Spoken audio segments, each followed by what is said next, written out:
Selina's apartment building stood tucked between a closed bodega and a laundromat that never seemed to shut its doors, even at 2 in the morning.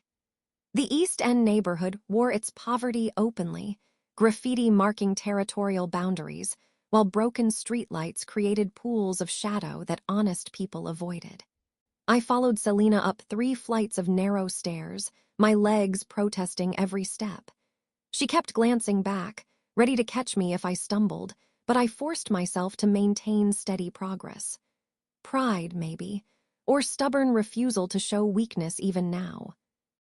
"Home, sweet home," Selina said, unlocking 3 separate deadbolts. "Sorry about the security. This neighborhood isn't exactly." "Safe," I finished. "I know, I patrol here twice a week." She smiled at that, pushing the door open. Immediately, a chorus of meows erupted as half a dozen cats converged on us like a furry welcoming committee. A orange tabby wound between my ankles, while a sleek black cat leaped onto the nearby bookshelf to observe with golden eyes.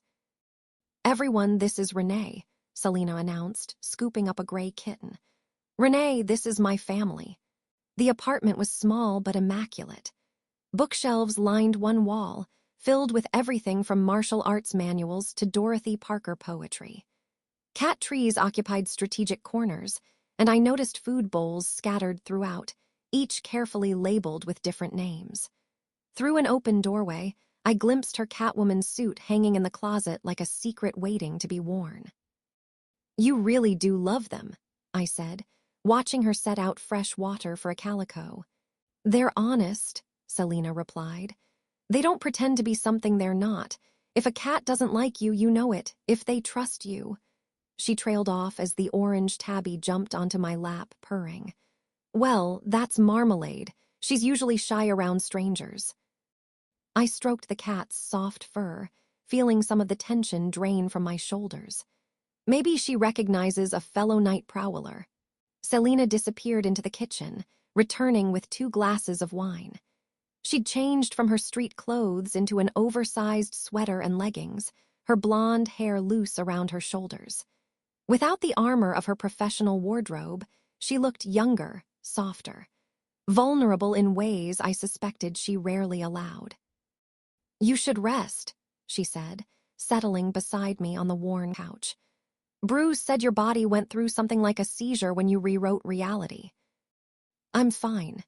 "Renee," she touched my cheek, turning my face toward hers. "You're allowed to not be fine. You don't have to be strong every second." The words hit deeper than I expected. How long had I been the protector? Since childhood, fighting Freddy Krueger in nightmares while other kids worried about homework. Through high school water polo and MMA, proving I could take hits and keep moving. Training with Bruce, becoming Crimson Claw, wearing strength like armor because Gotham needed someone who wouldn't break. But sitting here with Selina's gentle hand on my face, surrounded by purring cats in a warm apartment while snow fell outside, I felt something inside me crack open. "I'm scared," I whispered. "Not of Shrek or fighting.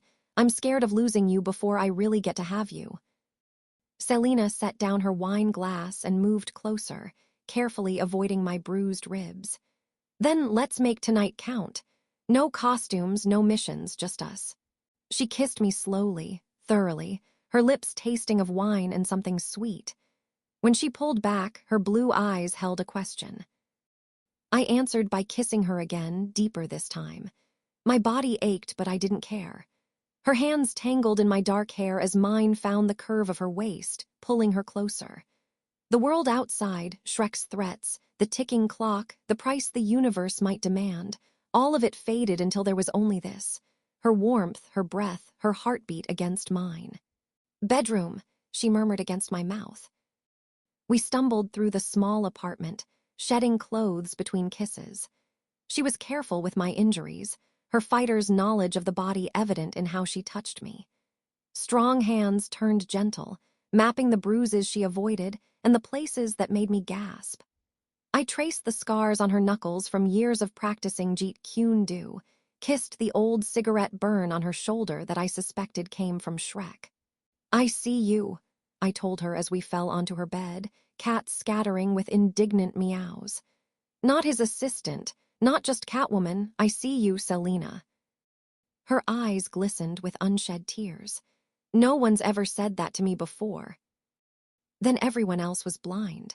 We made love slowly, learning each other's rhythms and responses. She was both fierce and tender, matching my intensity while respecting my limits. When we finally lay tangled together, breathless and satisfied, I felt more complete than I had in years.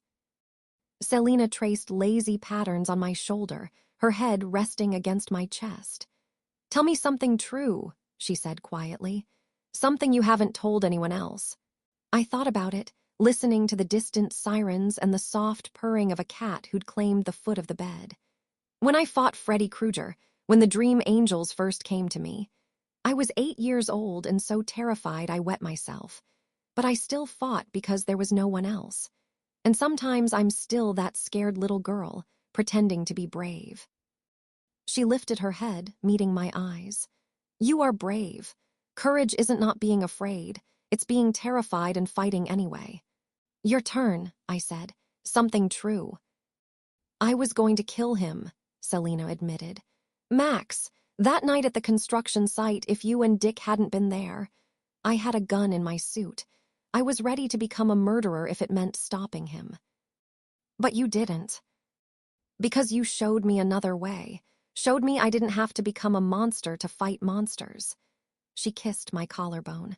"You saved me, Renee, in more ways than one." We lay in comfortable silence as dawn began to lighten the windows. In a few hours, we'd face Shrek at Robinson Park. The endgame was beginning, and I still didn't know what price I'd pay for rewriting reality.